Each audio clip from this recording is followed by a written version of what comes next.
Here on 2, we continue this week's series on our environment with Colin Ward and Newtown Hometown. That's where we live now.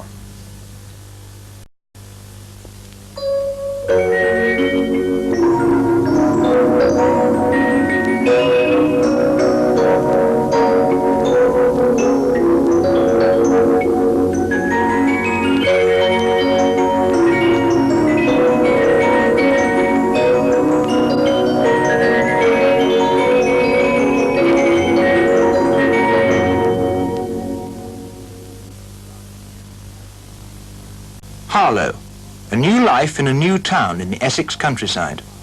I personally didn't particularly want to move away from Harlow. I liked Harlow, you know.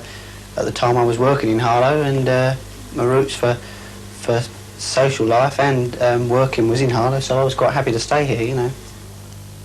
Peterlee is the place to be. New homes in Peterlee, a new centre for the people of the Durham mining villages. They should start at this end of Peterlee again, where they kicked Peterlee off and rebuild it again. A new home in the new town of Runcorn for the families of Merseyside. I couldn't sit here, you know, in the garden or something in summer and look round, you know. It's just, I don't know, really weird. A home of your own in Milton Keynes.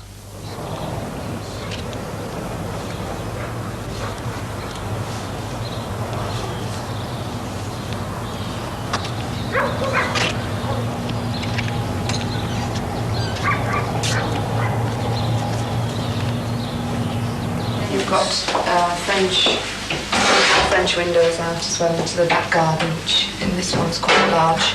And you have a storage place outside for your lawn walls and whatever else you need. That's a nice sized garden. Yes, isn't it? A new way of life in Milton Keynes. The corporation give a tree vouchers to all new tenants when they move in, all right? It's worth £3.50. You take it along to any of the garden centres that are listed. It's worth £3.50 to you. We give a list of trees suitable for the size of garden that you've got, all right? And suppose we wanted 2, do we get another voucher like that? No, you don't. I'm afraid it's one voucher per house. New job, new home, new life in Milton Keynes. I am a writer and teacher, and I'm especially interested in the relationship between people and places. How do places affect the lives and chances of the people who live there? Cities, towns, suburbs and villages, and new towns, how do they help or hinder us? Do they give people the opportunity for an ampler, richer life, or do they simply allow people to do their own thing? That's why I'm standing here in what will be the centre of the new city of Milton Keynes. It'll be one of the biggest shopping centres, I'm told, in Europe.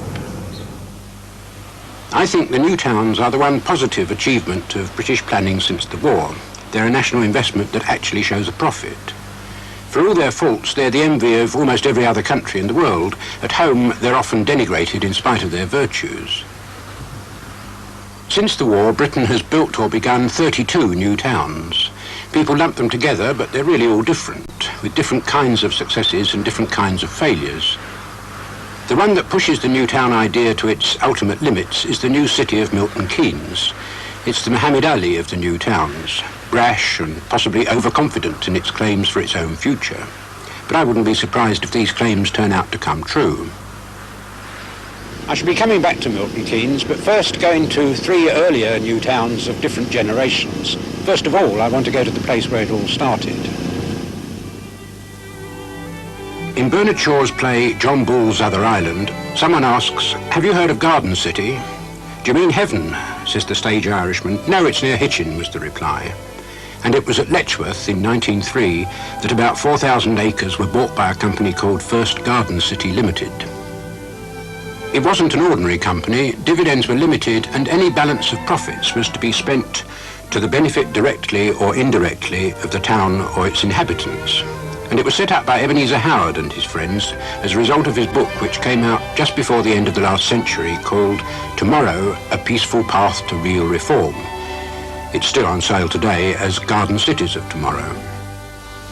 Howard wasn't a town planner or an architect or a geographer. He was in fact a shorthand writer and an inventor, and much of his life was spent in attempting to invent a shorthand typing machine.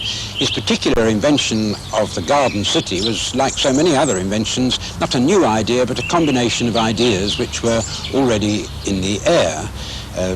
Like many citizens in his day, he was concerned with the apparently insoluble problems of the big city, its slums, its overcrowding, and his solution was not high-density redevelopment in the city, nor a sprawl of suburbs on the perimeter, but a green belt, and beyond that a ring of relatively self-contained garden cities, providing both work and homes. And in his book he had what's probably the most famous planning diagram in the world, the three magnets, in which he sets out the advantages and disadvantages of the town, of the country, and the possibility of combining the advantages of both in a mixture of town and country.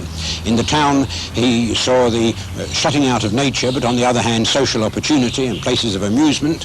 In the country the beauties of nature, but a lack of work and a lack of society, and in his view the combination in the garden city provided bright homes and gardens, no smoke, no slums, freedom and cooperation. Howard and his disciples developed Letchworth on a shoestring because he thought that one working model of his idea in practice would convince people more than 1,000 books, and that it would inspire others to go and do likewise. So he used every kind of expedient, like making Letchworth the site of a cheap cottage exhibition, where people could come and put up their own houses so they'd win the prize if it was built for less than £150. The town was planned by Raymond Unwin, one of the pioneers of 20th century planning and a master of housing design. He was proud that the plan only required the loss of 3 trees. These houses cost less than £150 to build, and the rent was 4 and 6 a week. Some have recently changed hands for about £15,000. Howard and his successor Frederick Osborne campaigned for more garden cities. In the Homes for Heroes atmosphere after the First World War, they set about building Welwyn Garden City as another working example. But Osborne's real triumph of hard work and effective lobbying came in the Second World War, when, in the atmosphere of determination to provide a better environment in the future, he got the support of all the political parties and of various government commissions for the idea of new towns after the war. The result of the New Towns Act of 1946 has been our 32 new towns. Among the first of the new towns, designed in the late 1940s, were the ring of towns around London beyond the Greenbelt, places like Stevenage, Crawley, Basildon and Harlow. Harlow, in Essex, 25 miles from London, was planned to have a population of 90,000 people. The earliest inhabitants now look back with nostalgia on the early days. What I liked about it was the fields when the things we had for the children. You know, they were safe when they were out. There were so many lovely parks. You were safe, you know. You knew they wouldn't be getting into any trouble, you know. That's what I liked about this.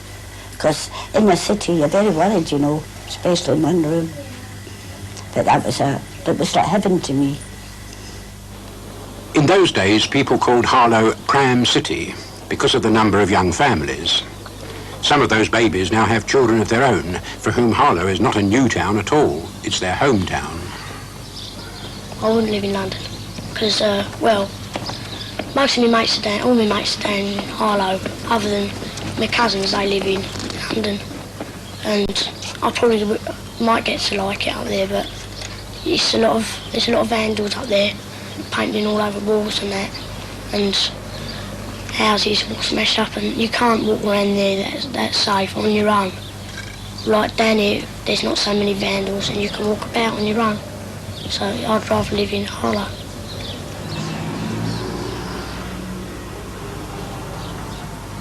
I wouldn't like to live in London. I must admit the architecture in some of the buildings, like the law courts and banks and all that, is really nice, but no, I still wouldn't like to live in London. It's too much of a strain, you know. Harlow was planned in the days before almost every family expected to have a car. By now, the buildings have settled into the landscape. It's a mature town. It's planned in a way which is characteristic of the first generation of new towns. There are 4 clusters of neighbourhoods with names like Staple Tie or Fennels, typical Essex place names, and there are broad green wedges between them. By now it has the usual range of leisure facilities, its sports centre and its playhouse, and a town centre mostly free of traffic. It has many of the usual big shops and a market in which the traders more often than not commute from London. Of course, for teenagers anywhere, home very often can be Deadsville. If there's a fantastic film on that you really want to see, you have to go up to London for it. But other than that, I don't think there's much that you really have to go out of Harlow for. Once I leave, I don't think I'll come back. I wouldn't like to live in Harlow for the rest of my life. I'd like to live somewhere else, start a new life somewhere else. I love Peggy. I think elsewhere. It's the place I'm aiming for. I hate people who sing in the morning. I don't know, I wouldn't like to live in Harlow all the time.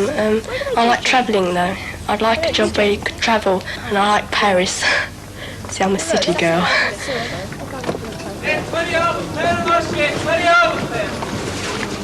think Harlow is a peaceful town, but I don't know really.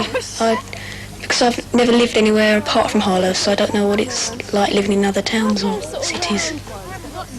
It's all right for just general shopping, but it's hard to find something special. Hang on, what's that? You know, presents or something. I haven't got any plastic ones, have they?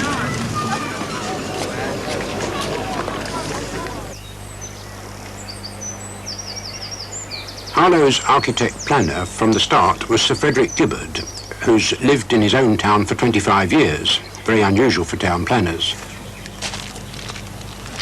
He designed London Airport and the Catholic Cathedral in Liverpool, but to me, this is a more important achievement. Starting point, I suppose, was the same with all the new towns. You begin with people, function, and their basic patterns are more or less the same in that you'll have an industrial estate and a housing estate and a town centre and so on. But beyond there, then they begin to get different.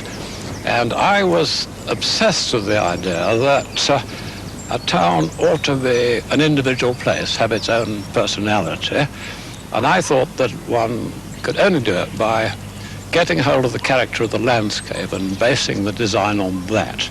And it's the form of the land rather than what was on it that dictated its structure, I think, more than anything. The base of the town is the River Stort and the railway, and I hit on the idea that these wonderful hills, the Rye Hill, which swings round the southern part of the town to the east and the west, could hold the town and contain it. And you then get the whole thing as almost a work of art in this landscape. You can see the view down there. There is the town, and it's very hard to imagine that there are 80,000 people down there. You can't see them. They're tucked into the landform. From the River Stort, there are valleys that run into the town and out. And a valley is always more interesting than a hill in terms of landscape. So I said, right, well, we'll hang on to these, we'll preserve these, and we'll build on the higher parts. And we'll extend these valleys into an overall landscape pattern, a very broad one, which will contrast with very compact areas of building, so that you get the two art things. You'll get unity through the landscape, and then you get variety between the landscape and the building groups. I think it comes off probably best of all in the town centre. You can see it down here. It's a pretty compact urban thing and contrasting with the landscape. And it's really three arts. It's the art of landscape design, it's the art of architecture, and it's the art of road design. And you bring these three things together as one composition.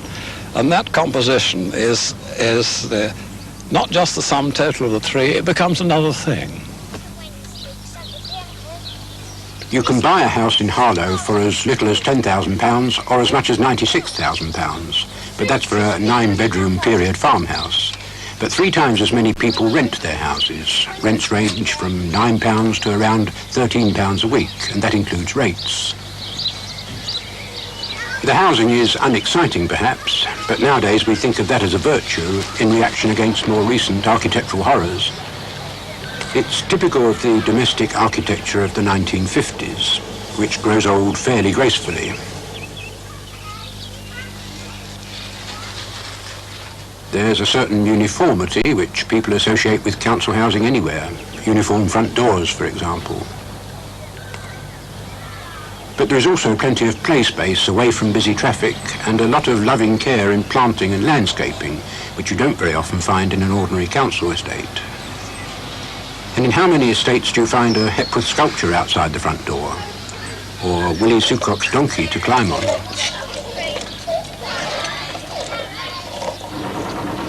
They're still building in Harlow, and the newest estates bear the stamp of the 1970s.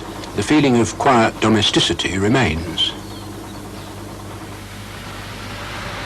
The difference between the London ring of new towns and the growth of commuter towns and villages in the surrounding country beyond the Greenbelt is precisely that the greater proportion of the inhabitants are employed locally through the planned attraction of jobs.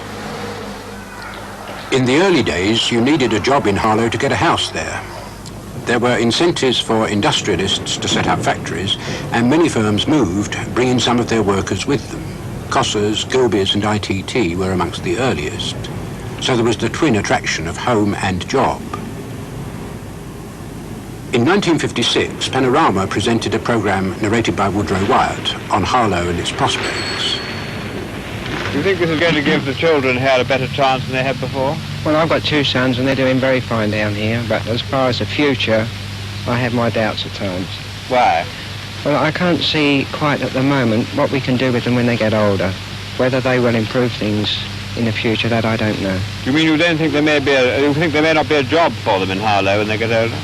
Yes, I am inclined to wonder about that at times. Whether it means sending them out or back into town or not, I don't know yet at the moment.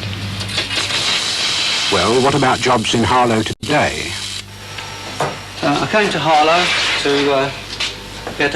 live in a better environment than London, to get somewhere to live. That was the main idea of coming to Harlow, was to get accommodation. Burt Meadows, an arc welder for Revertex. It's my only job in Harlow. 20 years I've been here. CWS Biscuits came to Harlow 20 years ago. Mrs. Mabel Hervey. I've thought about going to different places, but I've made too many friends in Harlow. I've seen too many people retiring, going to areas where they don't know anybody, and then they become sick, or they're left on their own, and they wish they'd stayed where they were. And I think I've learned a lesson from that. Mrs. Trendell has worked here for 18 years. Well, I'm retiring on June the 2nd this year. This is, going to be a bit of a difficulty. Make the most of it, gardening, and then I go dancing. Worked at just about every company in Harlow and around. And this one I got most replies from, in ITT. It came out toss-up between ITT and United Glass. And I finally come upon this one, which is the better one, I think.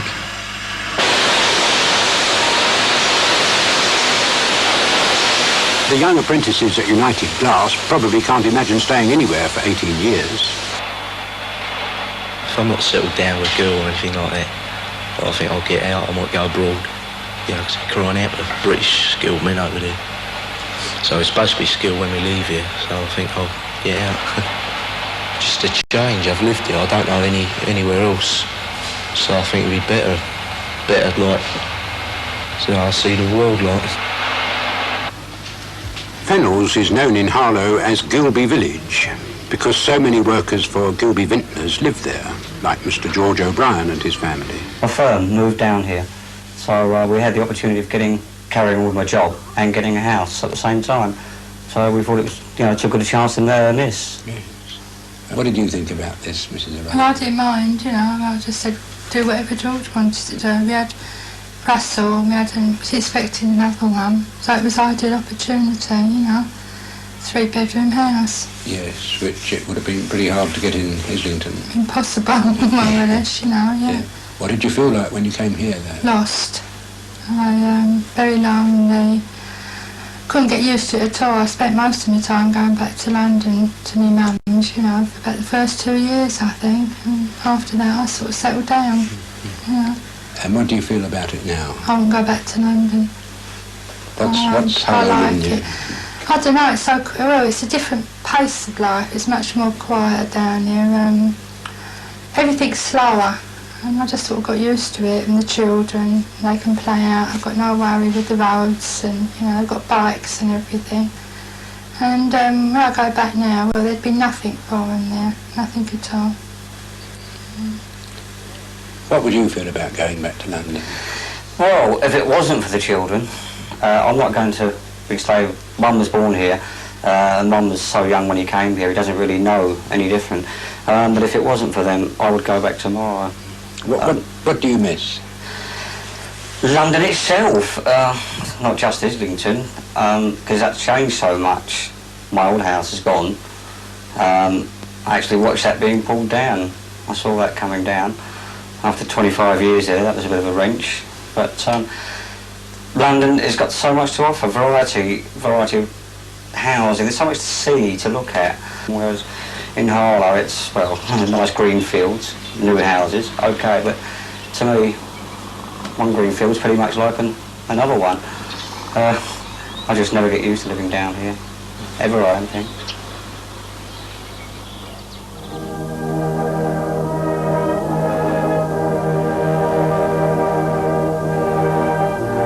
Harlow was planned for families moving out of the city.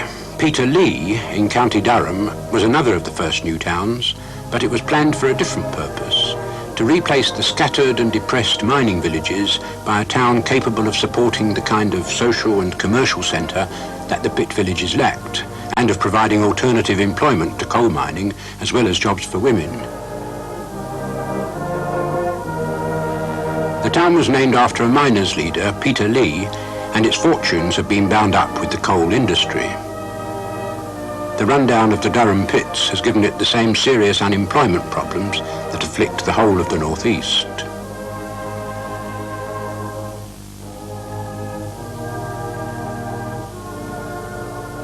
Like Letchworth, Peter Lee was inspired by a book by Charles Clark of Easington Rural District Council.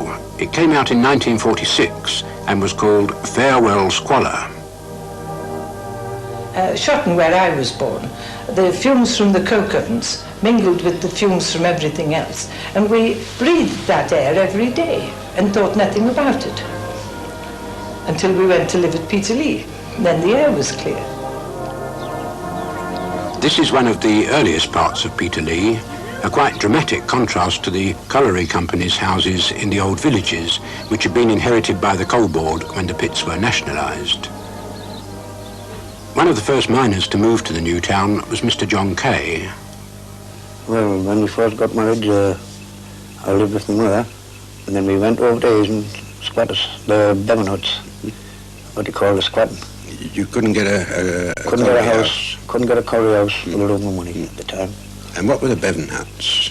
Well, they were put there for miners, Bevan boys who didn't go into the army, to go down the pit instead of going into the army. So you were a squatter? A squatter, yes. Was it illegal? It was illegal in a way, but when I went there was a policeman keep the door open for it. And I moved in on a Sunday afternoon. How many families moved in there? There was about 16 of us at first, and then it got up to 22. There was 22 Bevan huts, and they were all full. What was it like? Primitive, a bit rough. During the summer it was red hot, and during the winter it was very cold. How long were you there? About 2.5 years. And then? I got the chance of a colliery house. It was that filthy I wouldn't move into it. Cockroaches, bugs, very rough. So we decided to put our names down for the Peterlee house and we moved up here. You were about the 10th couple to move about in? About 10 to 12 people moved up here at the time. What was it like here in the early days? It was rough in the early days. No roads, no paths, no bus services, no nothing, no shops, no nothing. Did you mind? Didn't mind at all, as long as I got a house. Although they're the product of the age of austerity, some of the earlier estates are the envy of residents more trendily housed in some later parts of the town. One of the first people to move into Galloway Road, famous all over the northeast for his champion leeks, was Mr. Roger Richardson. It was a treat to move into a well-appointed house. The corporation had treated me like one of their younger sons all the way through. By virtue of my gardening, the way I love my gardening. In the first place, there was no transport at all, and chaps cycled and walked. I had to walk, and then I relearned to ride a bike again at the age of 46. I relearned cycling and did that until we managed to negotiate with the coal board for some economic transport, and we managed all right. But often we came home behind snow ploughs and milk wagons. Anyone that would give us a lift, we would come home with it. I think that in the northeast there are two equivocal and paradoxical traditions. A tradition of parochial paternalism in local government and a tradition of fiery independence in the mining communities. They get strangely mixed up together.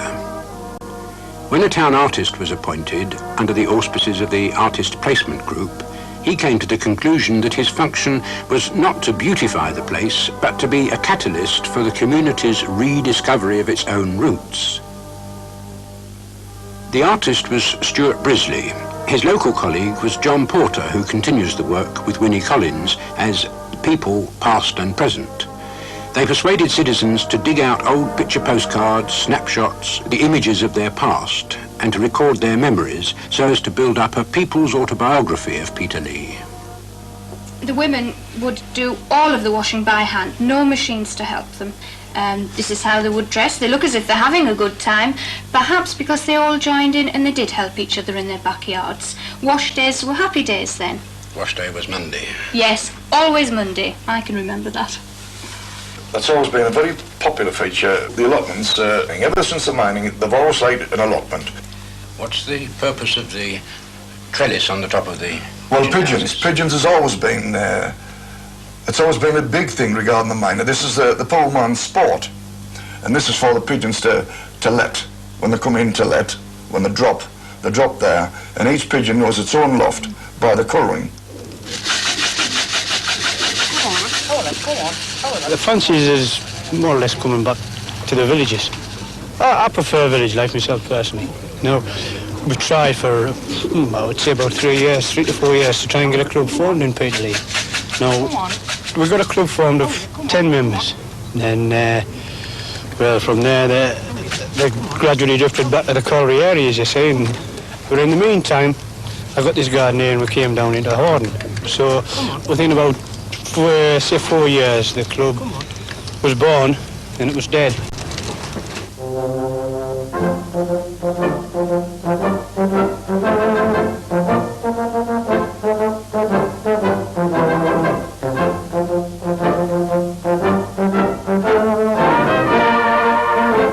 As well as leek growing and pigeon fancying, the brass band is one of the great popular traditions of the northeast. As many of the members of the Easington Colliery Band live in Peterlee as in the village of Easington itself, where they meet several times a week to rehearse. And today they're not all miners.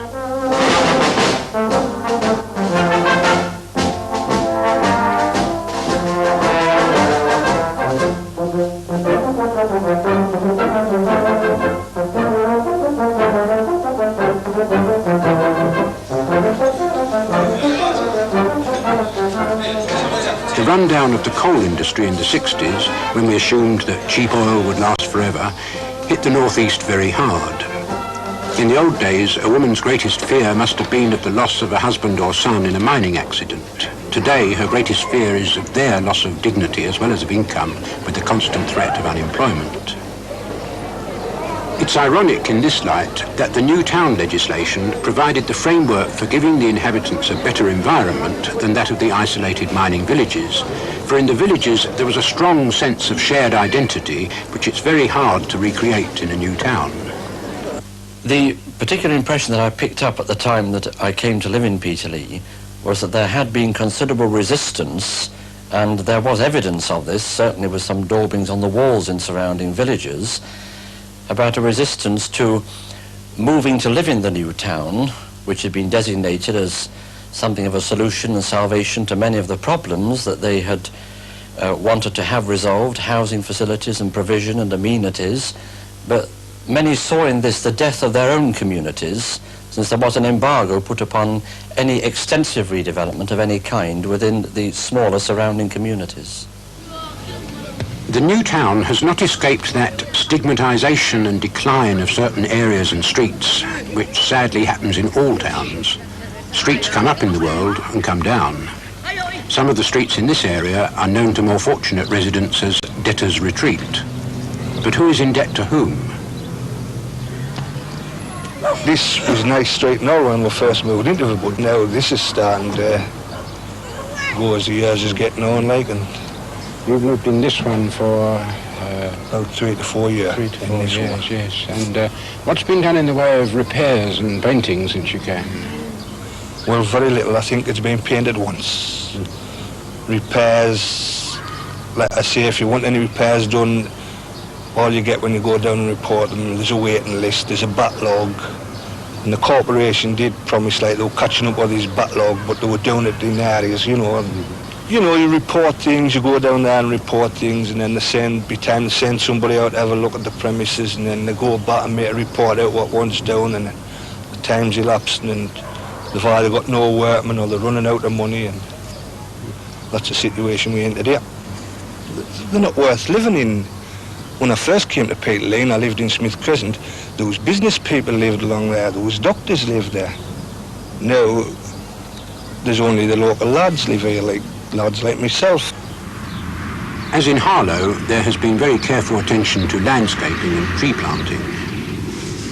In the 1960s, Peterlee, like any other new town corporation, or like any local authority for that matter, was under heavy pressure from central government to adopt experimental, non-traditional building methods.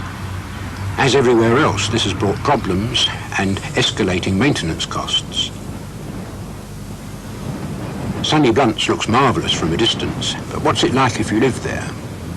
Tell me about these stains on the ceiling, Mrs. Doherty.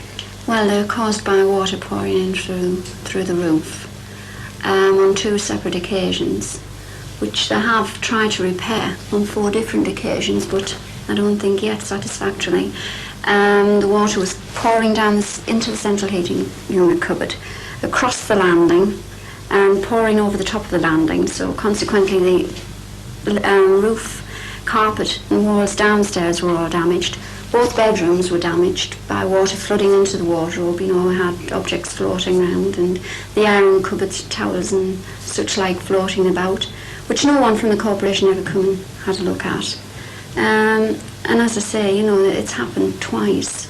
They came and repaired it one day, and it was worse the next. When it, you know, the next day it rained again, and the water was coming in faster. My next door neighbour actually came in to help me mop up, and she had to put an anorak on to run the gauntlet of water pouring over the stairs. The water was so bad. And at the moment, you know, I just refuse to remove the stains or do anything to the house until they can convince me they've solved it. Or I get some compensation for the damage and the inconvenience that I was caused by it. If you're building a whole lot of houses at the same time, then any error of judgment or in design or any mistake in construction or any false economy in the building is going to be multiplied 1,000 times, and this unhappily is a problem which doesn't only happen in the new towns.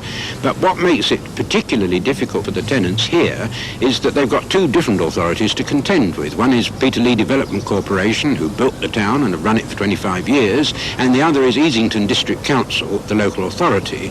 Now the council are just taking over the housing, and they're taking over a load of trouble. They're getting the kicks without the halfpence, in fact, because the rest of the assets of the Development Corporation, the commercial and industrial sites and the rents that come from there are going to the Commission for the New Towns in London, and of course the cash goes straight back to the Treasury.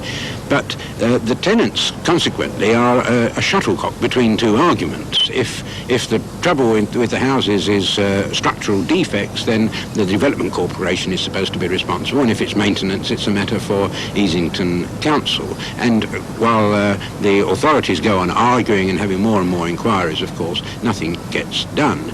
Now, the situation there is the opposite of what was envisaged by Ebenezer Howard, who insisted that the income generated by a community, the whole income, the assets as well as the liabilities, should go back to the community which developed it. And this, in fact, is what happens at Letchworth Garden City. The Council and the Development Corporation have now made a joint submission to the central government, pointing out that since they were not free agents in the choice of building methods, the government should meet the cost of putting things right, several £1 million. I hope they'll be lucky.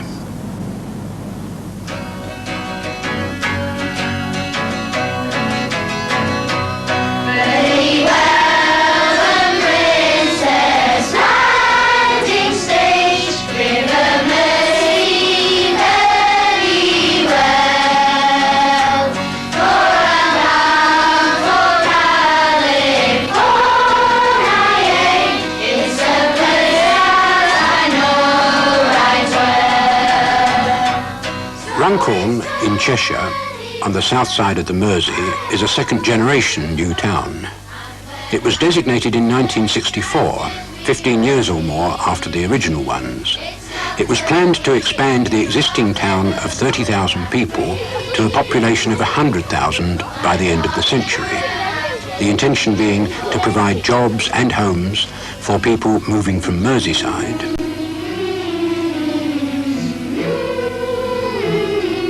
I went to Runcorn because it has the unusual reputation of being a vandal-free town, a reputation no one could claim for Liverpool, where most of its people have come from.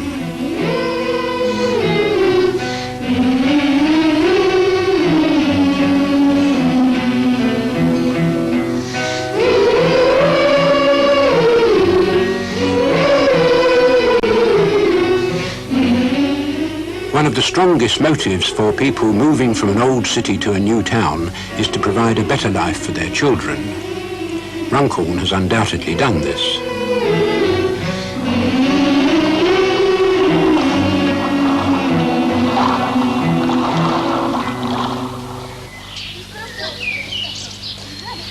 This is Temple Fields, where a focus of the neighbourhood is the local newsagents. The manager and his assistant both come from Liverpool, but have reacted differently to the move. Fresh air, shall I say? It's just absolutely marvellous. For me it is. Anyway, I've been very lucky since we've moved up here, you know. Made a lot of new friends. And I just can't explain, really. I just really enjoy living up here. And would you go back? No, I don't think so. No, definitely not. The standard of housing here is far better. In Liverpool, I was living in a terraced up-to-down house with an outside WC and so on. The standard of housing wasn't as good. In the area I was living then, the standard of schools perhaps wasn't as high, but it wouldn't have been difficult really for me to move to an area where perhaps the schools were better. But for the advantages of living in the city, I think I would gladly give up the nice new centrally heated two-bedroom house I've got now and move back into a two-down terraced house, quite happily. All Runcorn is really, when all said and done, is large council estates and fields full of houses. It's not really a town, nor is it a city. What do you miss from the city? Well, there's so much. Where to begin? Traffic, parks, cinemas, shops, neighbourhood shops. Well, you're in a neighbourhood shop, aren't you? We are in a neighbourhood shop in the neighbourhood. You know, if you want to go to the nearest neighbourhood shop, it's a bus ride which would have taken you in Liverpool from one end of the city to the other. The special feature of Runcorn to me is that more than any other new town, it has attempted to ensure that its people are served by an adequate public transport system. Arthur Ling, the planner, designed an expressway road system to cater for through traffic and to give access to the industrial, commercial and residential districts of the city, but he also provided a figure-of-8 busway used only by buses to ensure that every home is only a few minutes' walk from a bus stop with a fast and frequent service. Many of the drivers used to be bus drivers for Liverpool Corporation.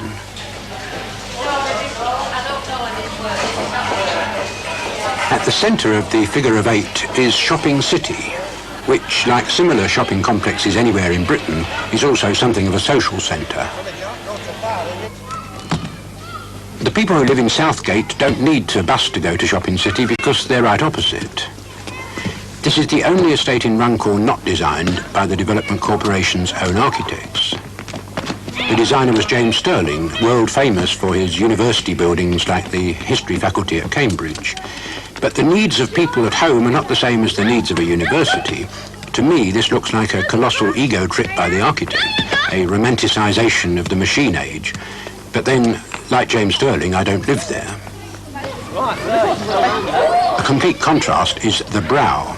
This estate, with its beautiful planting and unobtrusive design, looks as though it had been there forever. I think everyone has their dreams. They're going to have a new home with a garden, somewhere where the children are going to grow in freedom, I think, more than anything. They've got grass to play on, they've got schools nearby, the shops are nearby. And the houses are probably so nice that you have a sort of a dream before you arrive. You have so many plans, you know. I don't know whether any adults have actually found it to be utopia, though. I really don't. If Runcorn ever does become utopia, it will be because of people like Vic Remington. He's one of those car workers from Ford's factory at Halewood, just outside Liverpool. When the Remingtons moved to Runcorn to make a better life for their children, they found some things were missing, and they didn't wait for some authority to fill the gaps. Vic started a boys' club for canoeing, climbing and camping. Well, you're looking very pretty this morning. And his wife Lil started a playgroup for the under-5s, which she runs with other mothers on the estate. Very careful. No running, you'll fall. In any new town, as we saw at Peterlee, it's especially important to feel that the place has a past. Visitors come from far and wide, as well as from Runcorn itself, to explore Norton Priory, an ancient monastic foundation being restored by the Development Corporation. The director of the project is Patrick Green. I think of major interest is the aspect of continuity. The Priory was founded in the 12th century, and for 4 centuries was a centre of religious life. It then became a Tudor house owned by a wealthy landowning family who owned the site for another 400 years. In that period, the whole landscape of the area underwent a whole series of changes, but all of it was controlled here at Norton. Eventually, there was a major environmental clash in the 18th century when the Duke of Bridgewater wished to put his canal through the grounds of the house. And after 6 years of litigation, he at last succeeded. And that canal was so important because it really marked the beginning of the canal age and the Industrial Revolution.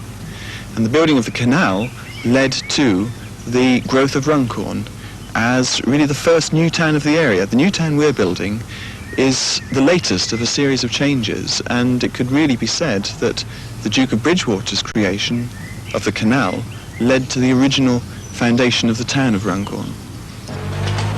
I think that as a nation we undervalue our new towns and that we criticise them for the wrong reasons. Often, for example, the giant fringe housing estates on the outskirts of the cities, places like Thamesmead or Chelmsley Wood or Partington or Kirby, where we are now, are described as new towns, but they are not. They're dormitory suburbs without the planned development of industry and without that attention to what is called social development, which characterises the new towns. Another of the myths about the new towns has been the idea that they've absurdly low densities, too much land for too few people. and have consumed precious land more extravagantly than other forms of development. In fact, the opposite is true, and I think myself that the actual housing density in many new towns is too high. Milton Keynes is in Buckinghamshire, 40 miles from London, and it was planned to expand the existing population of 40,000 in the existing towns and villages, Bletchley, Stony Stratford and Wolverton, to an eventual 250,000. The government recently cut this figure back to 200,000, but it's still a formidable figure. There's no doubt it's all going to happen, however unlikely it seems today in a stagnant economy. For the most striking thing about Milton Keynes is its buoyancy. I see it as a city of hope. It was planned in the days when everyone assumed an infinitely growing economy. I think the planners assumed that every single citizen would have a car. There's a grid of roads in kilometre squares, and they get filled in patchily here and there like a child's colouring book. The early new towns have turned out to be an economic asset for the nation. Milton Keynes is the most ambitious, most expensive application of the new town idea. It calls itself the first new city. It's got everything going for it, from Coca-Cola and Volkswagen to the Open University. There's even talk of having the Olympic Games before long. Here's a local landmark made by local people. Visiting journalists usually make Bean Hill the focus of adverse criticism. It's a mass-production housing job by a prestige firm of architects, Foster Associates, and from the outside, I don't like it much. But inside, I found these houses spacious and comfortable. Netherfield, too, has that uniformity which most people find hard to take about modern architecture. But what's it like to live there, especially if you've come from a rundown flat in London? It's not too bad amenities-wise, but housing I don't like. Because? Well, it's cold. It's very hard to heat, with it being 3 floors. So it works out expensive that way. But during the summer, it's nice. Because yesterday you don't get the sun in this room, so it's not too hot. Just for the looks of it, which bit of Milton Keynes do you like best? Eaglestone. Because it's nice houses and there's plenty of open space. There'll be somewhere for him to play. You've got radiators, which I like, because they're easier to dry clothes on, besides putting it out in the garden. So a lot better off up there. Even though it's further to go to the shops, because all they've got up there is one tiny little corner shop. But that is a bit expensive, but it gets you odds and ends if you need any. What are your chances of moving over there? To Eaglestone, near enough nil, because from what we can gather, it's a 5-year waiting list to move to Eaglestone. In Eaglestone, the rents are a little higher. The architect here was Ralph Erskine, who's worked mainly in Sweden, but who built the famous Byker Wall in Newcastle. It's informal, friendly, domestic in scale, with careful provision for small children. It embodies most people's ideal image of home, a castle on the ground. It isn't just young people who move to Milton Keynes. George Blake and his wife came to join their son, whose firm, Telephone Rentals, has moved here. For their grandchildren from London, it's a holiday in the country. All my life I've been going out fishing. I like the open country, wherever it is, and this is the nearest thing to the open country that I could see we'd ever get, you know. And so, of course, I love it. What do you see as the future of Milton Keynes? Well, from what I see of what they're trying to do, as I say, I only hope that I'll live to see it. The house itself and the surroundings are really marvellous. I do not wish to go back to London at all. It was so lovely to walk in from room to room and not be crowded into one little space. I have every convenience here, a lovely bathroom, 2 toilets, which I never had in Fulham. I used to have to go to Fulham Baths to have a bath because the bath was so bad in London. The Blakes live on Fishermead, not as popular as Eaglestone perhaps, but not as dispiriting as Netherfield. It isn't yet finished, but the signs are that it's working out fine.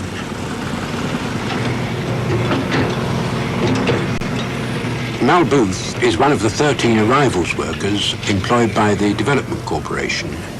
Her job is to visit people when they've just arrived and to go back a few months later to see how they're settling in. She's on a second visit now. Hello, hello. Just popped round to see how you're settling in. This is what we call our second visit, in fact. When you've been in a few months to ask how you're settling in and everything. Oh, yes, lovely. Thanks very much. Thank you. Do some people just feel lost and lonely? Yes, I think it's a very unusual family who can move from an environment that perhaps they've been in all their lives and come to somewhere like Milton Keynes, which is so different for them, and settle. It's much easier for us if people do this, of course, but they don't. And yes, I think it hits a lot of the families where the husband's out to work, the mother has young children, and she's moved away from mum, who she either went around and had a coffee with or did her shopping with. And of course mum could babysit. She now finds herself in a situation where this is all foreign.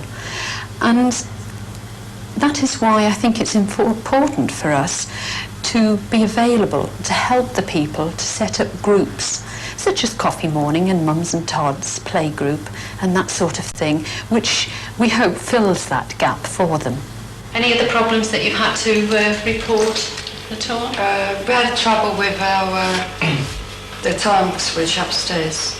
On the central heating? On the central heating wasn't working. Oh dear. And we phoned them up and they said, yeah, we'll send someone down. 3 weeks later they sent down a plumber. He looked at it, he said, don't need me, you need... Who was it he said? He said you need an electrician on it. So they got the electrician to come down and have a look. And after he left, we found a couple of days that the thing wasn't working. Oh, it was a faulty one. When I had a look myself, I just happened to look between the machine and found that a wire was on. So rather than call them out, I put it on and the thing's been going ever since. Oh, that's good. Stantonbury campus is a vast secondary school and leisure centre planned from the start to provide recreation facilities for everyone. Very nice run flutes, but it's all getting terribly kind of soggy, as if you've all eaten far too much suet pudding. I want some bounciness, I want some accents on the first and third beat, and notice what mark is written over your third beat. Do we not see a dot there?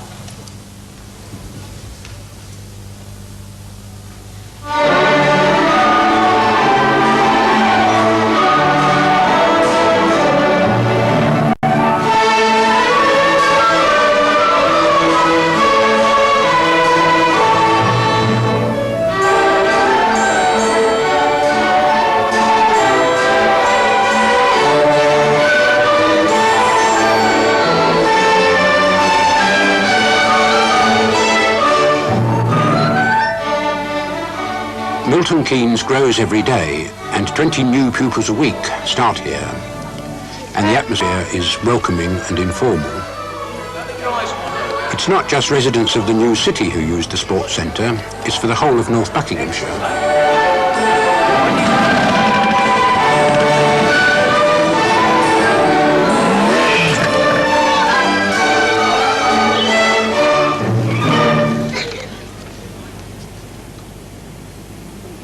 In this film, we have met a variety of citizens whose lives have been profoundly affected by the movement Ebenezer Howard set in motion. And we've seen that some are blissfully happy, while others hanker for what they left behind them. Of course, the new towns have not been exempt from the present appalling shortage of jobs, nor from the current revulsion against contemporary architecture and against paternalistic housing policies.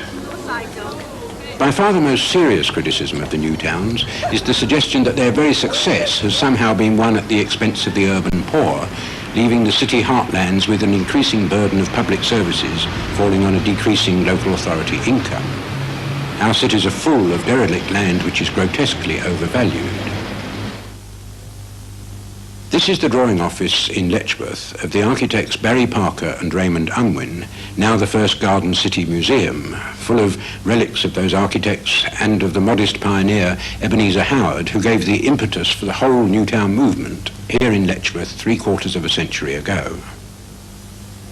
Howard thought that the fall in city land values would enable the inner cities to become garden cities with that space and greenery that people are leaving the cities to find. In their greatest days, before their decline, our giant cities, London, Liverpool or Glasgow, were a byword for squalor, overcrowding, appalling infant mortality rates. In their decline, thousands of millions have been spent on them, but they've usually been spent disastrously, leaving more liabilities than assets, while the much smaller sum poured into the new towns is already providing a handsome return to the Treasury. The critics have it both ways, of course, for if you point out that the new towns have absorbed only a small proportion of the enormous outward movement from the cities, only 13% of the outward movement from London, then they say that the new towns have become irrelevant. They then accuse the new towns of stealing jobs from the cities. But if you look at Milton Keynes, you find that it's provided 22,000 jobs, of which under a tenth were from firms moving from London, while half its new population came from there. One of the commonest criticisms of the new towns is that they do too much for people, and I agree absolutely with critics who can't stand the idea of a town where everything's done for people and they can't do anything for themselves. But the new towns have a better record than old local authorities in assisting self-build housing groups. At Milton Keynes, the Development Corporation has actively helped a housing cooperative to take over this old railway housing. People can pursue their private dreams in the new town.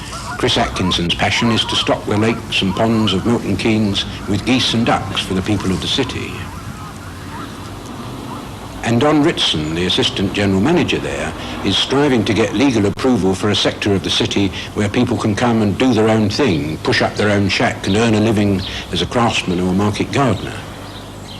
If you point out that the new towns have provided jobs and homes for large numbers of working class people who would not be enabled to get a more ample life outside the city in the way that richer people take for granted, then the critics reply that the new towns have done nothing for the really underprivileged or deprived.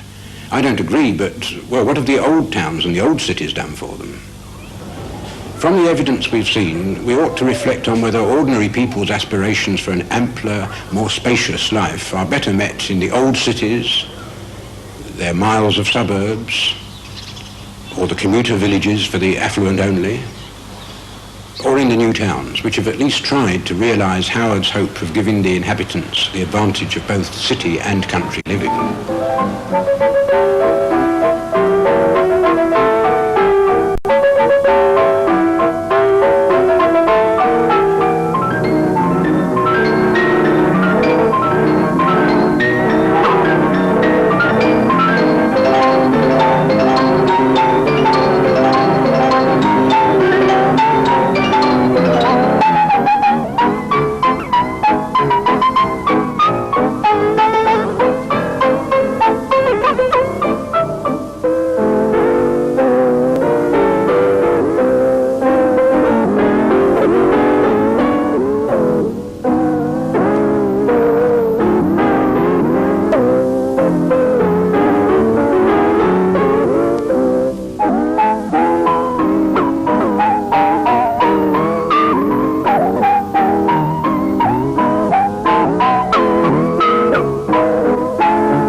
Architecture for Everyman is Patrick Notchin's subject for tomorrow night's programme, when he looks at 25 years of modern architecture and finds quite a lot to admire. That's at 9:45 tomorrow night on 2.